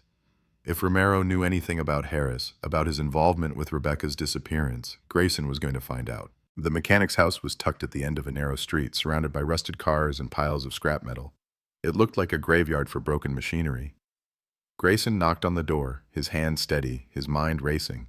When the door opened, Grayson was met by the face of a man who looked like he had aged years in the few months since Harris had been mentioned. Romero's eyes flickered with suspicion when he saw Grayson's badge. Can I help you? Romero's voice was rough, worn down by years of neglect and poor choices. I'm looking for Victor Romero, Grayson said, his voice calm but firm. I'm investigating the disappearance of Rebecca Collins. I need to ask you a few questions. Romero's face hardened at the mention of the name. He stepped back, clearly hesitating. Grayson knew that look. The guilt, the fear. It was all there. Romero knew more than he was letting on. I don't know anything about that, Romero said, avoiding Grayson's gaze. Grayson didn't give up. He knew when someone was lying. You knew Harris, didn't you? He asked. You and he were close back in the day. You're telling me you don't know what happened to Rebecca? Romero swallowed, his hand shaking as he gripped the doorframe. Grayson could see the internal struggle in his eyes. Finally, Romero sighed, stepping back to let Grayson in. Come inside, he muttered. We need to talk. The conversation inside was tense, loaded with the weight of secrets that had been buried for years. Romero finally admitted that he had known about Harris's involvement with Peterson, but he claimed he had no idea what had happened to Rebecca. I wasn't involved, he insisted, but there was a hesitation in his voice, a crack in his armor. Grayson pressed harder. Then why did Harris leave so suddenly? Why did he run away from Crescent Valley the way he did? Romero hesitated for a long moment before speaking. Harris was scared. After Rebecca disappeared, he started acting paranoid. He kept saying things that people were watching him, that Peterson was going to come for him too. He said he had to leave before things got worse. Worse? Worse than what? Grayson's voice was sharp now, pushing for answers. Romero took a breath, his voice trembling. He said they had done something bad, real bad. I didn't believe him at first, but then he started showing up with things, some stuff that didn't belong to him. Things like pictures, Rebecca's stuff. He kept saying he didn't know how it happened, but he was in it now, and there was no turning back. Grayson leaned in, every word from Romero sinking deep into him like a nail into wood. This was it. Romero was the missing link. He was admitting to something that had been hidden in plain sight for so long. Romero's confession was like opening a floodgate. He spoke of Peterson's manipulations, of how he had convinced Harris that they could get away with it. The two of them had been involved in a twisted game of control and violence, and Rebecca was just one of their victims. But what Grayson heard next made his blood run cold. Romero admitted that Harris wasn't just an accomplice. He was the one who had pulled the trigger that night. He had been the one who killed Rebecca. The weight of that truth hit Grayson like a punch to the gut. Harris hadn't just been a bystander in Rebecca's death. He had been the one who ended her life. Peterson had manipulated him, but Harris had made the final decision. With that knowledge, Grayson knew what he had to do. The hunt was on for Harris. The real killer was still out there, and Crescent Valley was waiting for its final answer. The air was heavy as Grayson stood on the porch of Victor Romero's home, the weight of the confession settling in his chest like lead. Michael Harris hadn't just been a witness to Rebecca's tragedy. He had been its architect, the hand that took her life. Peterson, for all his lies and manipulation, had not pulled the trigger that night. It had been Harris, driven by his own twisted motives and a long-buried rage. Grayson could feel the case shifting beneath his feet. The story he had pieced together, one fragment at a time, was no longer the one he had believed. Harris had lied, and the truth was far darker than anyone had imagined. The trail that had seemed to end with Peterson was now leading somewhere far more chilling, straight to Harris's doorstep. He didn't hesitate. Grayson called the local authorities in Nevada, informing them of the critical developments. He needed to act fast. Harris had already disappeared once, and Grayson wasn't about to let him vanish again. The town of Crescent Valley had been waiting for justice for more than 2 decades, and now, with every step he took, Grayson was getting closer to delivering it. He didn't wait for backup. There was no time. He knew where Harris had gone. It was a place that had once been his sanctuary, a cabin in the mountains miles away from prying eyes. It had been Harris's retreat for years, a quiet escape that no one knew about except for Romero. Grayson drove through the night, the headlights cutting through the thick fog that clung to the roads like a shroud. His hands tightened on the steering wheel as the silence in the car pressed down on him. By the time Grayson reached the cabin, the sun was just beginning to rise over the hills. The mountain air was cold, biting at his skin, but it didn't matter. What mattered was the man inside, Harris. The man who had killed Rebecca Collins and who had spent years hiding behind lies, waiting for his past to remain buried. Grayson approached the cabin cautiously, his gun ready but his mind sharp. He could see the faint glow of light coming from the windows. Harris was inside. Grayson had no doubt about that. The door was slightly ajar, as if Harris had been expecting company. The detective's pulse quickened as he pushed the door open with a slow, deliberate motion. The cabin was small, dimly lit by a single lamp in the corner. There were signs of neglect, dust on the furniture, cobwebs in the corners. But the most unsettling thing was the silence. There was no movement, no sounds of life. Grayson's breath caught in his throat as he stepped further inside, every nerve on edge. His eyes scanned the room, looking for any sign of Harris. Then he saw him. Harris was standing by the window, staring out at the fog-covered landscape, his back to Grayson. He didn't hear the detective's approach. His posture was tense, as if waiting for something, or someone. "Harris!" Grayson called, his voice steady but filled with the weight of everything that had come before this moment. Harris didn't flinch. He didn't turn around. The silence stretched between them, thick and suffocating. Finally, after what felt like an eternity, Harris spoke, his voice low and raspy. "I knew you'd come for me eventually." "You've been running for years," Grayson said, stepping closer. "But you can't outrun the truth, Harris." Harris's shoulders sagged as he slowly turned to face Grayson. There was a hollow look in his eyes, a weariness that Grayson had seen in the eyes of others who had tried to bury their crimes. Harris wasn't scared. He wasn't defiant. He was resigned. He had known this day would come, and now that it had, there was nothing left to hide. "You don't understand," Harris said, his voice cracking with emotion. "It wasn't supposed to go this way. I didn't mean to kill her. It was Peterson. He made me do it. I didn't want to, but he..." His words trailed off as he struggled to find the right way to justify the unforgivable. Grayson's heart sank. The confession was not the release he had expected. It was a broken, disjointed explanation, a desperate attempt to make sense of something that had never made sense. "You killed her, Harris," Grayson said, his voice firm. "No one made you do it. You made the choice. You pulled the trigger." Harris's eyes welled with tears, and for the first time in years, Grayson saw a flicker of regret. Not for Rebecca, but for himself. "I didn't know what I was doing," he muttered. "I was so deep in it. I thought if I did what Peterson said, things would go back to normal, but they never did. And I couldn't escape. Not from him, and not from what I did." Grayson stood still, the weight of Harris's words hanging in the air like a suffocating fog. The detective knew better than to believe the half-hearted confession. Harris had made the choice. No one had forced him. Peterson had been a manipulator, yes, but Harris had willingly followed his lead. And when it came down to it, it was Harris who had sealed Rebecca's fate. "Where is she?" Grayson asked, his voice quiet, almost gentle. "Where did you leave her?" Harris closed his eyes as if the question burned him. "I never meant for it to go that far. I thought we could make her disappear. I thought maybe she'd just forget everything. But when it happened, when she was gone, I couldn't handle it. I couldn't take it back." Grayson took another step forward, his gaze never leaving Harris's face. "Where did you leave her?" he repeated, more urgently now. Harris hesitated. The silence was thick, the tension unbearable. Finally he spoke again, his voice barely audible. "In the woods, behind the old mill. We thought it would be a good place, but we didn't realize..." His voice trailed off, the horror of what he had done suddenly dawning on him once again. Grayson didn't wait for another word. He turned, racing out of the cabin, his heart pounding in his chest. The woods, the old mill. It was the final piece. The one they had overlooked. The place where Rebecca had been left, discarded like garbage. He had found her once before. Now it was time to bring her home. As Grayson sped through the fog, the first rays of sunlight broke through, casting a pale glow over the landscape. The town of Crescent Valley was on the verge of something it had long since given up hope on: closure. But as Grayson raced toward the old mill, the nagging question still lingered in the back of his mind. Was it truly over, or was this just the beginning of a new chapter in a story that would never truly be finished? The drive to the old mill felt like it lasted an eternity, even though it was only a few miles away from the cabin.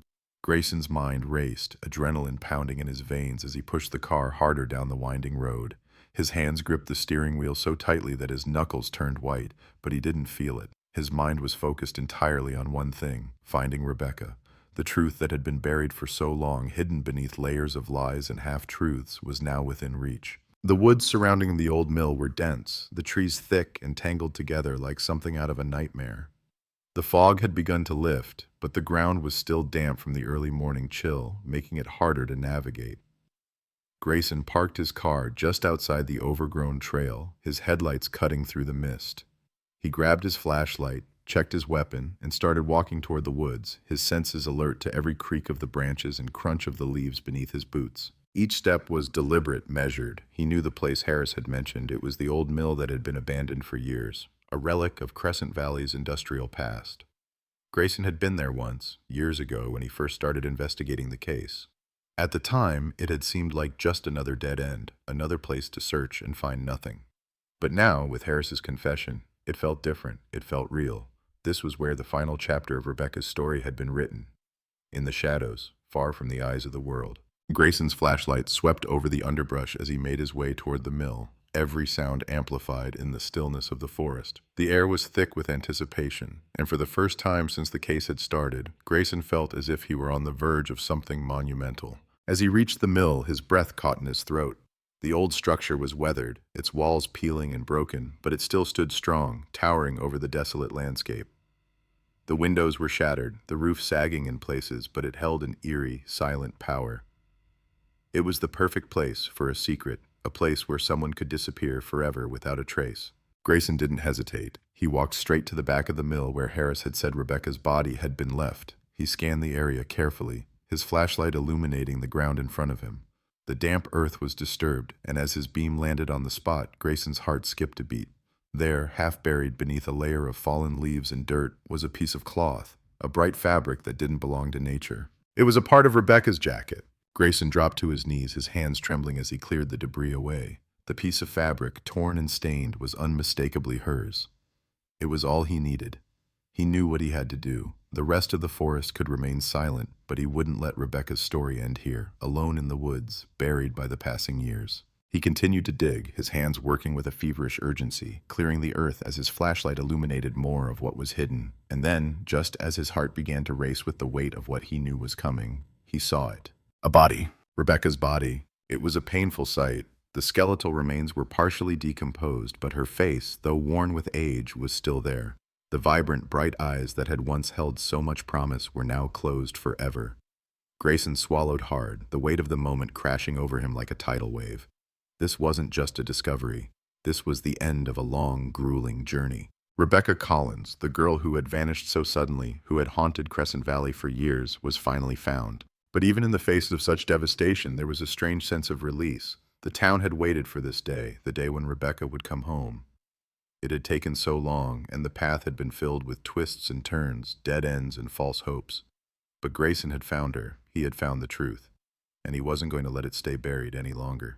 Grayson stood there, looking down at the body, and for the first time in years, he felt the weight of the town's grief begin to lift. There would be justice now.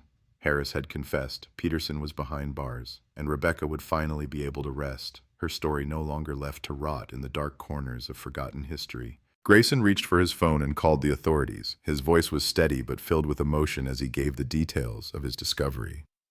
It wasn't the first time he had found a body, but this was different. This wasn't just another case. This was the culmination of everything he had worked for, everything he had fought for. The search had been long, but in the end, justice had been served. The weeks that followed were filled with small but significant steps. The remains of Rebecca were returned to her family, where they were given a proper burial, a place for them to mourn, to say goodbye. The town of Crescent Valley, once so consumed by the mystery of Rebecca's disappearance, began to heal.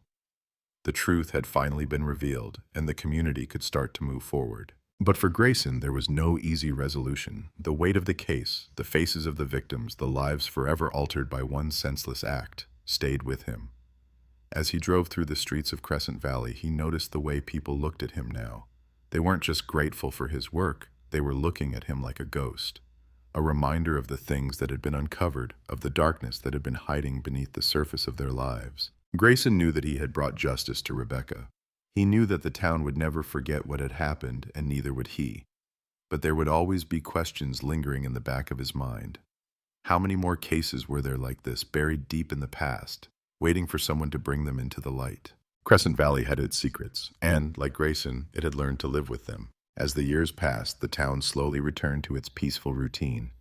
The people of Crescent Valley would never forget Rebecca, and Grayson would never forget the case that had defined his career, the case that had reminded him just how fragile the line between peace and chaos could be. But for now, the mystery was solved. The truth was out, and for the first time in years, Grayson felt the quiet weight of closure settle in. The day Rebecca was laid to rest, Crescent Valley was quieter than it had been in decades. It wasn't the kind of quiet that could be heard, but felt.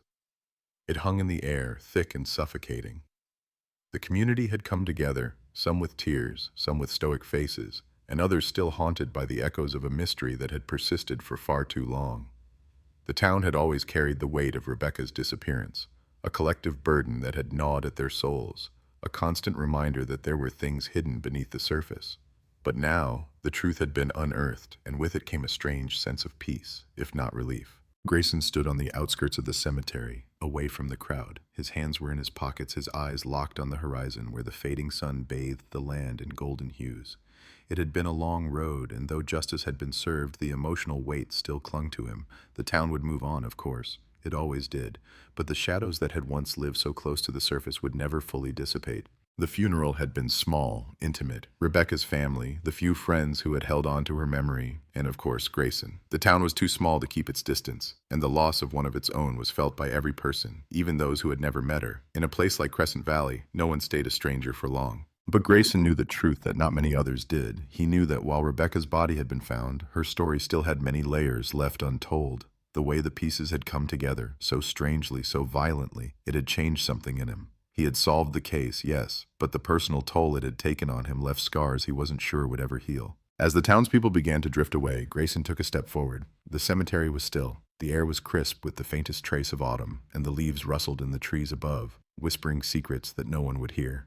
He wasn't sure if he would ever be able to forget Rebecca's face, or Harris's cold eyes as he stood in that cabin, confessing his sins. Behind him, Grayson heard a soft voice call his name. He turned, his heart skipping a beat. It was Leah, the woman who had once been the one link in the chain that Grayson had needed to crack the case.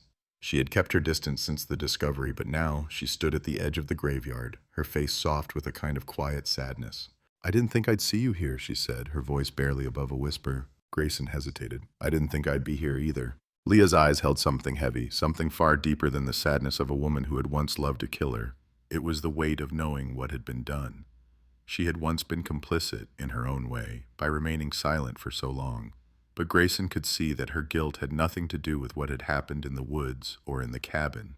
It was about the years she had lost, the time wasted, the choices made, the things left unsaid. "I can't imagine what it must feel like for you," Grayson said, his voice quiet but steady, "to have been so close to it all and never really known." Leah nodded slowly. "I don't think I ever really did know. But I see it now. The way he changed, how he became someone I couldn't even recognize. I thought maybe I could save him. I thought I could fix it." She paused, the weight of her words sinking deep into her chest.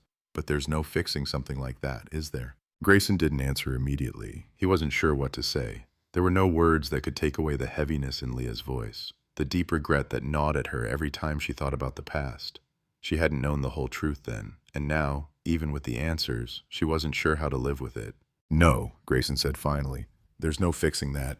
For a moment, they both stood in silence, looking at Rebecca's final resting place. The weight of all that had come before seemed to hang in the air like a cloud that would never lift. There was no real closure, no neat resolution.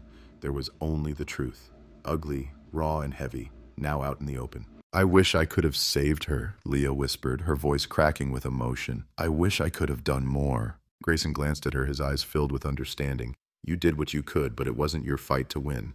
They stood together for a while longer, the evening light fading into the cold shadows of dusk. It was a strange thing to feel so much sorrow for someone else's loss, but for Grayson it was a reminder that sometimes the greatest battles were the ones we never saw coming, the people we thought we knew, the lies we had to face, the things we couldn't fix. Leah took a step back, her gaze lingering on the grave one last time.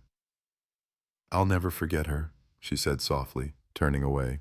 "I'll never forget what happened here." "No one will," Grayson replied. As Leah walked away, disappearing into the distance, Grayson stood alone.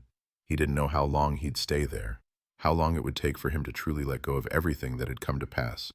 He had solved the case, he had found the answers, but the scars remained, they always would.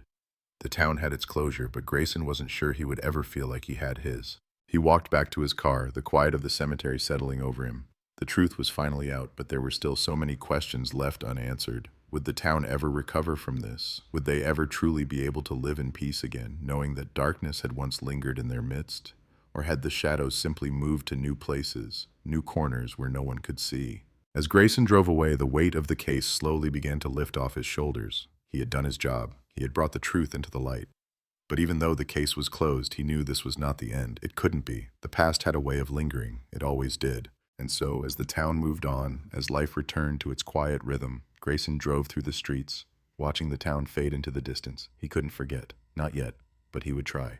'Cause sometimes that's all you can do. Try to keep moving, even when the past refuses to let go. It had been weeks since the funeral, and Crescent Valley was slowly returning to its rhythm. The town had begun to heal, but the scars remained, invisible yet deeply etched into its very fabric. The shock of Rebecca's disappearance and the subsequent revelations had shaken the town to its core, and the quiet streets now held a quiet tension. It wasn't fear that lingered in the air, but something far more unsettling. A quiet understanding that the truth was never as simple as it seemed. and that secrets had a way of slipping through the cracks, even in the smallest of towns. For Grayson, the days had blurred into one long, restless stream.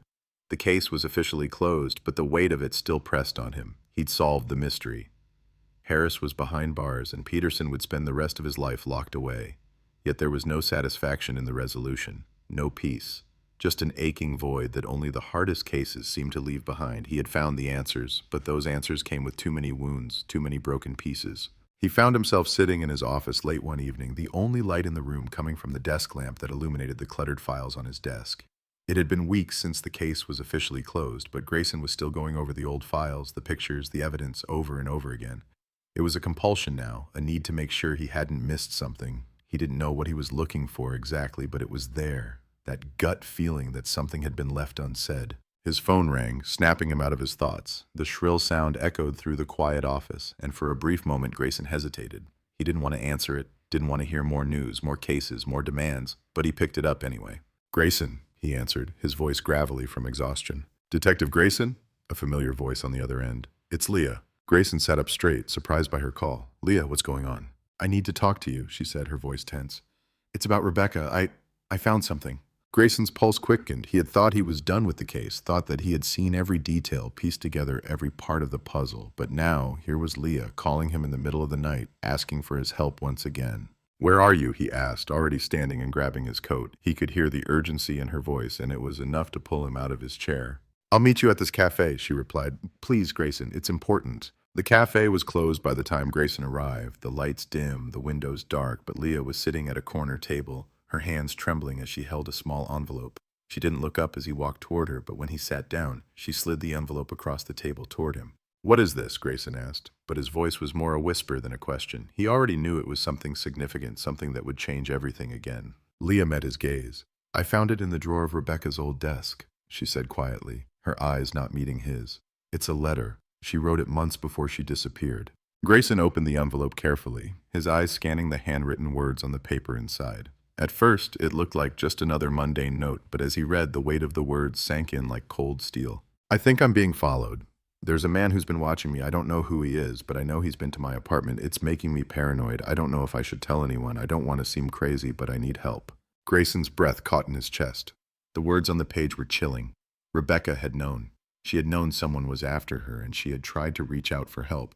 The letter continued with more details, her fears growing, but the words trailed off in the end, becoming less coherent. Leah looked at Grayson, her eyes searching his face. "I didn't know what to do with it," she whispered. "But when I found this, I knew you needed to see it. This isn't just about Harris and Peterson. There's someone else out there, someone who was watching Rebecca, someone who may still be watching us." Grayson felt a cold chill run down his spine. The case had never been just about Peterson or Harris. There was someone else, someone hidden in the shadows, someone who had been pulling the strings. "I thought we were done with this," Grayson muttered, his hand tightening around the letter. "I thought we knew everything." Leah shook her head. "We don't, not yet. There's more, Grayson. There has to be." Grayson leaned back in his chair, staring at the letter. The pieces he had once thought were fitting perfectly together were now out of alignment. The trail had never been as clean as he had imagined. There was still a part of this case that was slipping through his fingers. "Who else could be involved?" he asked, his mind racing. "What do we do now?" Leah sat silently for a moment before responding. "I don't know, but I'm afraid there's someone still out there who knows everything, and they're not finished." The room seemed to grow colder, the weight of the situation sinking in. It had been years since Rebecca had disappeared, but the truth was still unfolding, layer by layer. There were more questions now than there had ever been before. Grayson took a deep breath, pushing aside the fatigue that had taken root in his bones. This wasn't over. It couldn't be. He wasn't going to let it be. The real killer, the true mastermind, was still out there, and until he found them, until he uncovered every hidden truth, Grayson would never rest. He looked up at Leah, his eyes hardening with resolve. "We're going to find them," he said, his voice steady. "We're not done yet." Leah nodded, a quiet understanding passing between them. The road ahead would be long, and the truth would be more difficult to uncover than either of them could have imagined, but Grayson wasn't afraid anymore. He had seen the darkest parts of human nature, and it hadn't broken him. It had only made him more determined. As they stood up to leave, Grayson's mind raced with the possibilities. Whoever had been watching Rebecca, whoever had caused this ripple of destruction in Crescent Valley, was still out there, and they were about to learn what it felt like to have the past come back to haunt them. The night had grown colder as Grayson and Leah walked back toward their cars, the world around them muffled by the weight of the revelation. The letter Rebecca had written hung heavily between them, the haunting words still echoing in Grayson's mind. She had known something was wrong, something that no one had ever suspected, and she had tried to reach out. The case was no longer just a matter of closing old files, of putting a killer behind bars. This was something deeper, something far more insidious than anyone had realized. Grayson drove back to his office, the city lights streaking past him as his thoughts raced. Who was Rebecca really writing about in that letter? Who had been watching her? The fear in her words was palpable. She had known she was being hunted, and yet she hadn't been able to stop it. Grayson couldn't shake the feeling that she had been caught in a web far larger than anyone could imagine. As he entered the office, the faint hum of the lights overhead was the only sound that greeted him. He didn't want to think about the paperwork, the mundane duties of the job that still had to be done, but he couldn't focus on anything else. He sat down at his desk, opening the file that had once felt like a closed chapter, the one with the case details, the photographs, the evidence. But this time he didn't feel like the investigator who had solved the case. He felt like a man in the dark, stumbling over truths he wasn't yet ready to confront. He pulled the letter out of the folder and spread it in front of him. Rebecca's words were sharp, each line written in the fear of someone who knew they were being watched, but there was something in her handwriting, a small but significant detail that Grayson had missed the first time. The last part of the letter, the part that had trailed off, wasn't just a sign of distress. It was an attempt to reach out for help, but it was also a warning. The handwriting had changed. At first it was sharp, precise, like someone trying to keep their thoughts in order, but then, toward the end, the script had become rushed, as if Rebecca had been writing quickly, afraid someone might be coming for her. Grayson's eyes flicked back to the final words, and there, just beneath the scrawled sentences, was something that caught his attention. A name, barely visible, written in the same hurried script. It was a name Grayson had seen before, a name that had never been fully connected to the case. Evan Blackwell. The name hit Grayson like a punch to the gut. He remembered it now. Evan Blackwell had been a name in the original case files, a man who had been tangentially involved in a series of break-ins in Crescent Valley. He was a former associate of Peterson, someone who had never been fully investigated because his connections had seemed too tenuous at the time. The police had dismissed him, brushed him aside as another irrelevant lead, but Grayson's gut told him otherwise. He needed to know more. He needed to find Blackwell, and he needed to do it fast. Grayson didn't waste any time. He pulled out the old files, the ones he had almost forgotten about, and began flipping through them, again, his mind connecting dots he had overlooked before. Blackwell had always been an enigma. He had been involved in shady business dealings with Peterson, but he had vanished shortly after Rebecca disappeared. The timeline matched, and the coincidences were piling up. Grayson reached for the phone, dialing the number for the old investigator who had worked the case with him years ago, someone who had been dismissed long ago but might still have the connections Grayson needed. "This is Grayson," he said when the other line picked up. "I need everything we have on Evan Blackwell. It's time to revisit him." The voice on the other end of the phone was hesitant, but then it softened. "I'll get the files for you. This time we're doing it right." Grayson hung up the phone, a sense of determination settling in his chest. There was something about Blackwell that didn't sit right with him. The name on that letter written by Rebecca in her final moments of terror was the key to unlocking the rest of the mystery. It was clear now. The man who had been lurking in the shadows, the one who had made sure that Rebecca never had a chance, wasn't just another thug or opportunist. He was connected to everything. He had been involved in a far deeper conspiracy than anyone could have imagined. Grayson spent the next few hours going over every detail of the case once more, preparing for the confrontation that was about to unfold. He knew the pieces of the puzzle were finally coming together, but something about this next step felt different. The truth about Rebecca's death had always been buried under layers of lies and manipulation, but now, with Blackwell's name in his hands, Grayson knew the fight was far from over. The sun had already set by the time he stood up, his thoughts racing. The investigation had been long, exhausting, and full of dead ends, but this was the breakthrough he had been waiting for. As Grayson stepped out of his office and into the night, he couldn't help but feel the weight of it all pressing down on him once again. The case was far from over. In fact, it was only just beginning. He knew one thing for sure. Evan Blackwell was the final piece of the puzzle, and Grayson wasn't going to stop until he had him. Grayson didn't wait for morning. The urgency coursed through him, a restless energy he couldn't shake. There was a coldness in his veins, a certainty that Blackwell was the final player in a game that had been dragged out far too long. He had found the trail, and now there was no turning back. The moon hung high in the sky as Grayson drove, the headlights cutting through the darkened streets. The town had settled into its usual silence, but for Grayson, the stillness felt oppressive. Every corner he turned, every shadow that flickered in the periphery seemed to mock him. He had thought the case was closed, thought that Rebecca's truth had been revealed, but now it was clear. The real story had never been told. The final chapter was still waiting to be written, and Blackwell was holding the pen. The search for Blackwell took Grayson to a place he hadn't expected, a small, run-down building on the edge of Crescent Valley. It was tucked away behind overgrown weeds and rusted fences, the kind of place most people would avoid without a second thought.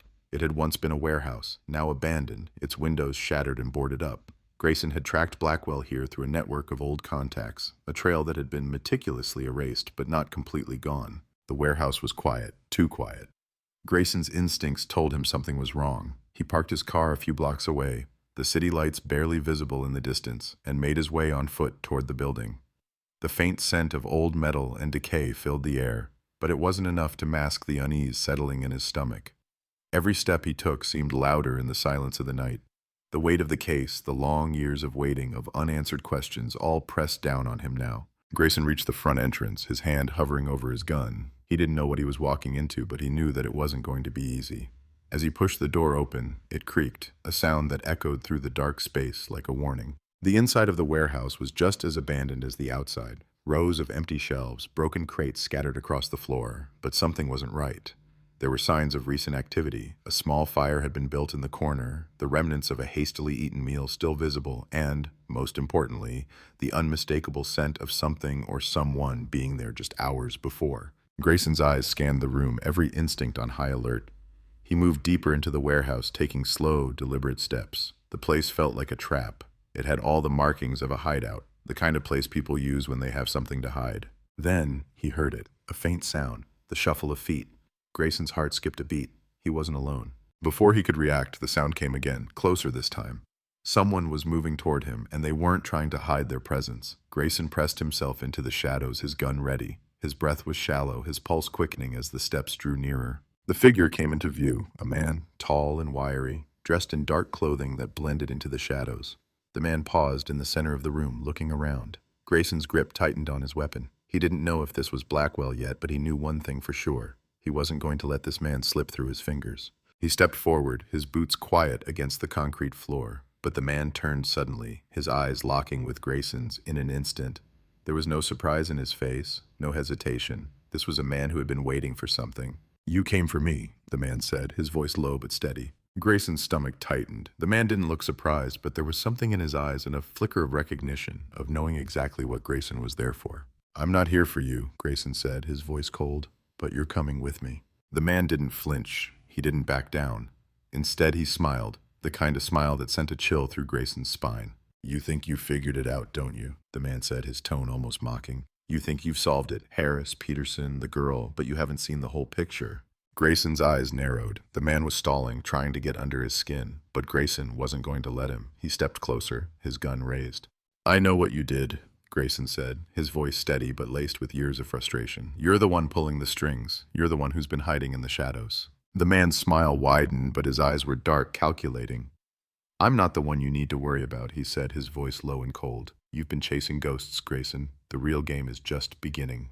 Before Grayson could react, the man turned and bolted, disappearing into the maze of shelves and darkness. Grayson cursed under his breath and gave chase, running through the darkened space, the sound of his footsteps echoing off the concrete walls. He knew he was close. He could feel it. Then, just as he turned a corner, he froze.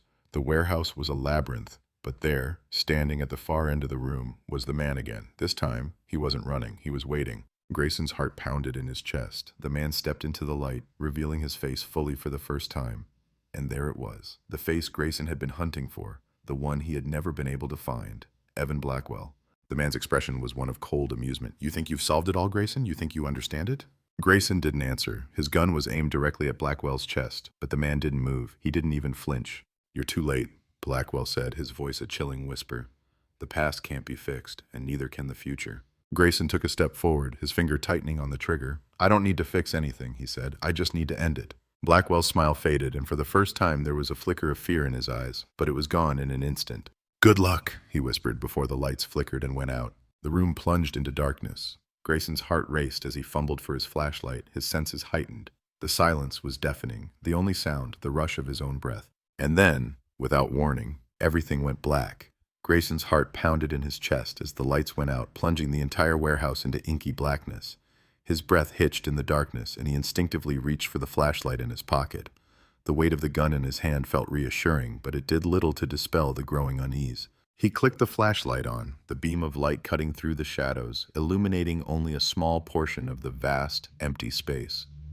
The warehouse, now eerily silent, seemed to stretch endlessly around him. He scanned the room quickly, his eyes darting back and forth. Blackwell was nowhere in sight. Grayson's pulse quickened. The man had been here just moments ago, standing right in front of him, but now he had disappeared. Grayson's instincts kicked in. He moved cautiously, the beam of his flashlight slicing through the darkness as he stepped further into the room. His senses were on high alert. The silence felt oppressive, like something was lurking just out of reach. The smell of old metal and dust filled the air, but there was no sound, no footsteps, no sign of movement. "Blackwell!" Grayson called out, his voice steady but urgent, his eyes searching every corner. "I know you're here. Stop hiding." Nothing. Grayson's breath came faster now. He wasn't alone. He could feel it. The presence, the weight of someone else in the room, watching him, waiting for him to make his move. But Grayson wasn't about to fall into that trap. He knew how these games worked. They thrived on fear, on confusion, and Blackwell had no idea who he was up against.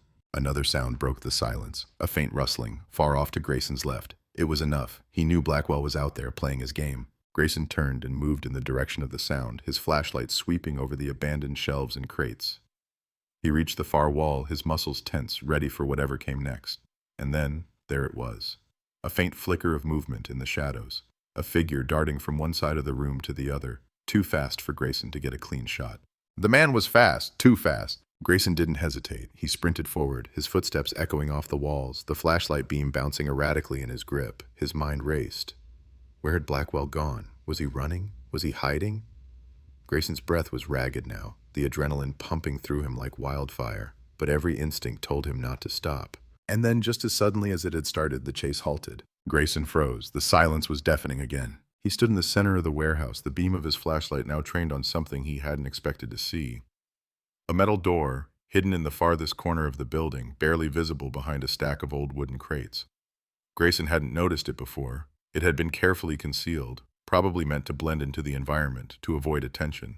Blackwell had gone through that door. With no more hesitation, Grayson moved toward it, his feet dragging against the dusty floor as the weight of the moment pressed down on him. He had been so close to catching him, so close to ending this nightmare. The door was locked. A simple metal lock, the kind you'd find on any old storage facility. Grayson didn't have time for finesse. He pulled his gun from his holster, using the butt of it to strike the lock, each blow ringing out with a sharp crack. It took only a few hits before the lock gave way, clattering to the floor. He opened the door cautiously, the hinges creaking as it swung wide. Inside was a small, dimly lit room, filled with old equipment and boxes. Nothing unusual at first glance. But there, on the floor, were pieces of paper scattered haphazardly. Grayson knelt down, his flashlight illuminating the papers. His eyes skimmed over the text. It was a jumble of notes, half-finished thoughts, scribbled diagrams, the kind of things someone would use if they were planning something. The paper trail was everywhere, and among the papers was one sheet that caught his eye. A map of Crescent Valley, but it wasn't just any map. It was marked. Locations. Red X's, like targets covering key spots in town. Places Grayson recognized, places that had been part of the original investigation. But there was something else, something that made his stomach drop. Another location, marked with a large circle. Grayson's pulse spiked as his mind raced. That circle wasn't just a place. It was the address of his own police station. Blackwell had been planning something. A cold sweat trickled down Grayson's neck as he stood up, clutching the map in his hands. He turned and looked around, his mind spinning. The pieces were falling into place. The game wasn't over. Blackwell had been orchestrating it all from the shadows, using everyone as pawns, and now it was clear. Grayson was his next target. The realization hit him like a ton of bricks. Blackwell wasn't just hiding from the law, he was getting ready for the final act. And it was going to happen soon. Grayson didn't waste another second. He stuffed the map into his jacket and ran back toward the exit, his heartbeat pounding in his ears. There was no time to waste. The police station was at risk, and Grayson knew that if he didn't act fast, there was no telling what Blackwell would do next. Grayson arrived at the station in record time, the doors slamming open as he stormed inside. He quickly found his chief, who was busy reviewing a few papers in his office. "Chief, we need to evacuate now," Grayson said, his voice urgent. "Blackwell has plans and we're in the middle of it." The chief looked up, his brow furrowing in confusion. "What do you mean plans? What are you talking about?" "Get the team together now," Grayson snapped, his hands shaking with adrenaline. "Blackwell's been playing us from the start. He's here. He's going to hit the station." The chief didn't waste any time. Within minutes, officers were assembling, gearing up, and preparing for whatever was about to unfold.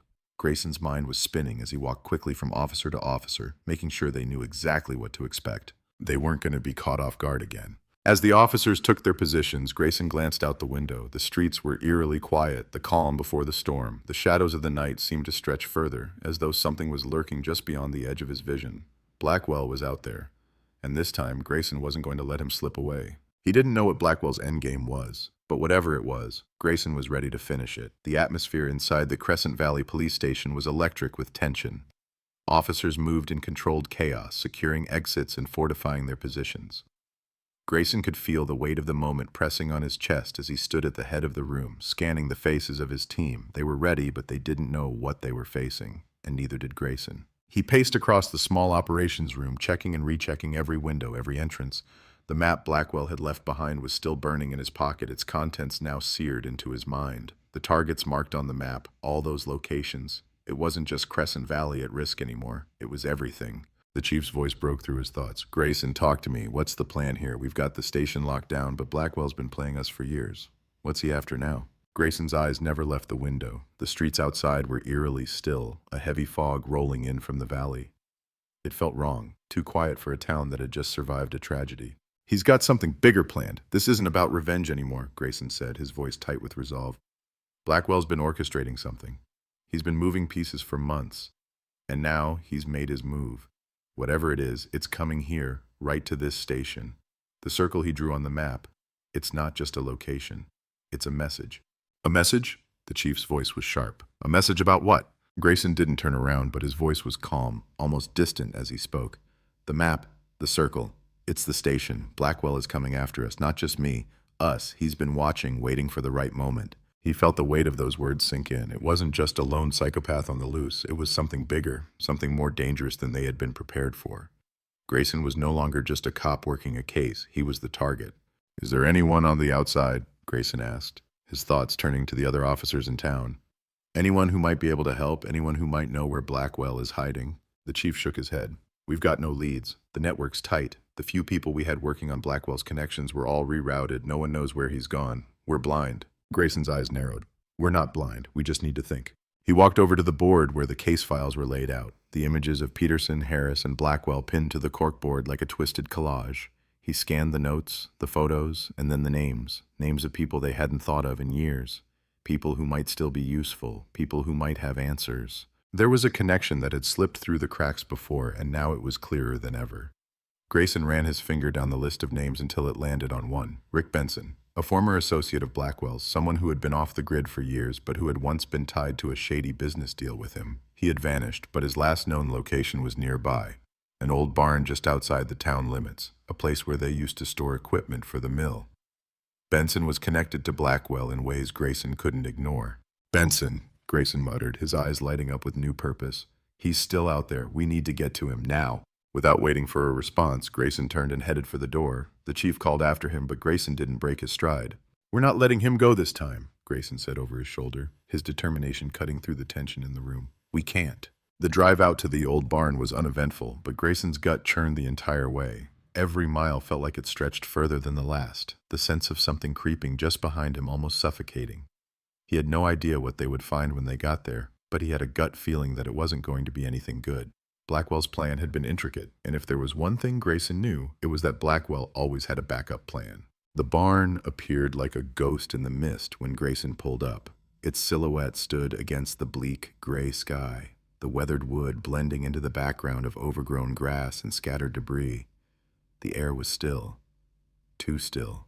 Grayson parked the car behind a row of trees, stepping out with his gun ready. He motioned for backup to stay put and moved forward alone.